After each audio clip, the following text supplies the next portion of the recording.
Alright. There we go. I found something a little bit different. Does it suck? I thought it was actually okay. And it's hard to find that in newer music. I mean, this is like 20 plus years old, but to me, that's still new music. But first, this is ICA, Igor's Cable Access, always unedited, never rehearsed. And remember, I need that one like and that one subscriber. Will it be you? Probably not. The truth is, I know it won't be. Because the truth, it doesn't really hurt, it just needs to be accepted. ICA, take it, leave it, forget about it. Now, take a look behind me. You don't really see nothing but, well, it kind of looks like the inside of a fancy houseboat, but it's not. There's a band called 30 Seconds to Mars. I mean, man, that's hauling some ass. 30 Seconds to Mars. I mean, you could be on the other side of the galaxy like maybe an hour. That's hauling ass. That's faster than the Millennium Falcon. Anyways, this group did a song called The Kill Bury Me. I remember hearing it on the radio, and somebody I knew had a CD of it, but then I seen it on YouTube, and I thought, man, you know what? These guys ain't so bad. Let's look at this together. 30 Seconds to Mars. I mean, dude, you better hold your ass on and put a seatbelt on, man. You're going to be there before you know it. You could be on the other side of the galaxy in 2 hours. Here we go.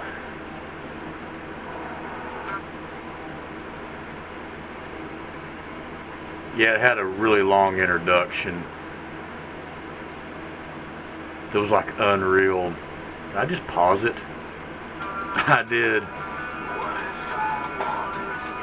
Turn it up a little bit. I guess that made up for that long ass introduction. Yeah, get a sniff of this. They like pull up in a limo and they sign in this motel. It takes like, it's like as long as a Star Wars movie, so I'll skip past all that. Wow. Yeah, they've all got these nice fancy suits on. It looks like they're getting ready to go to like junior's prom.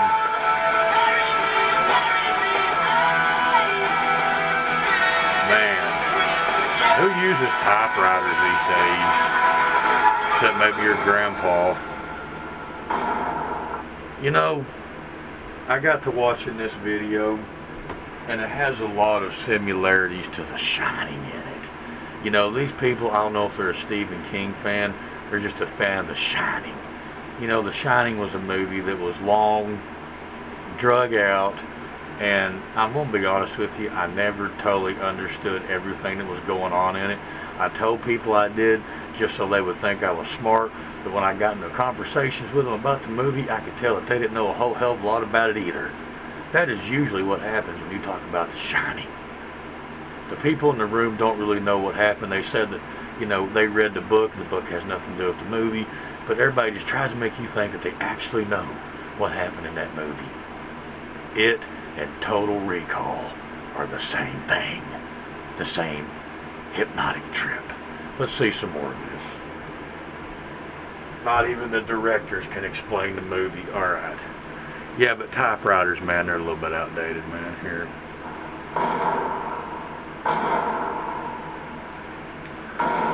Yeah, this has got a lot to do with The Shining. They should have used a basketball in that part. Well, I mean, it could have been worse. They could have based this on Cujo, I guess.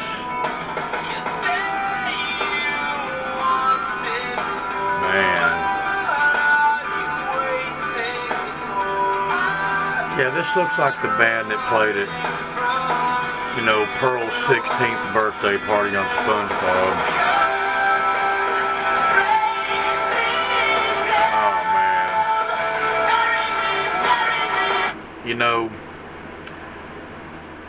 there's that part in The Shining when he goes in that motel room and he sees that woman in the bathtub, and she gets out, there's that dirty part and all that stuff. When I first saw that movie, that freaked me out because I just didn't know what was going on. They said somebody was like attacking that little boy, and I guess it was that mean old witch lady. I don't know. But The Shining is a complete and total trip. I know it's about a motel that's like had a lot of bad things happen in it, and these people communicate through telekinesis. Did I say that right? But one cool thing about The Shining was it had that guy that did Hong Kong Foo's voice in it. Scatman Cuthers, that's it. He was cool. He did Hong Kong Foo's voice. Let's see some more of this. Hong Kong Foo was a Saturday morning cartoon. Yeah, man, it's like he's looking at the band, trying to convince them that The Shining is the way to go, and somebody else in the band wanted to do like Carrie, and then somebody else wanted to do maybe Christine, and then somebody else wanted to do Pet Sematary, but he decided and convinced them to do The Shining here. Yeah, there's that part. Well, she ain't got a towel on in the movie. Oh my goodness. It's like they want this place to be haunted. Man. Wow. Identical twins. Okay. Speaking of haunted stuff, like you and your friends, you're going to look at this haunted place together, like a haunted motel or building, and really deep down inside, y'all know it's not haunted. It's just somebody's hoping to get scared and have some kind of proof to show the other people so that they might think it's haunted.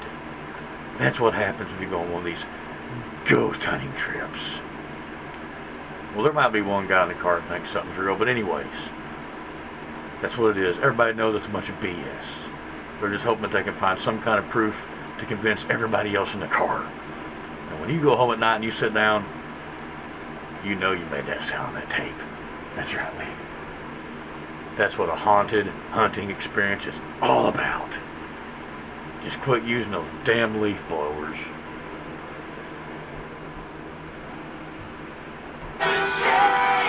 Oh my goodness. Get a little bit more of a sniff of this. These batteries are almost dead in this remote. About as dead as this channel. Well, they must have had an argument, man. He's like, no, man, we're doing Pet Sematary. No, we're going to do Carrie. No. I guess they settled with The Shining. Alright. That was a loud scream. I don't know what that was. That woke up the neighbors. There it was. We got to look at the 30 Seconds to Mars. And honey, they're already there by now. Until next time, take it, leave it, kiss my ass.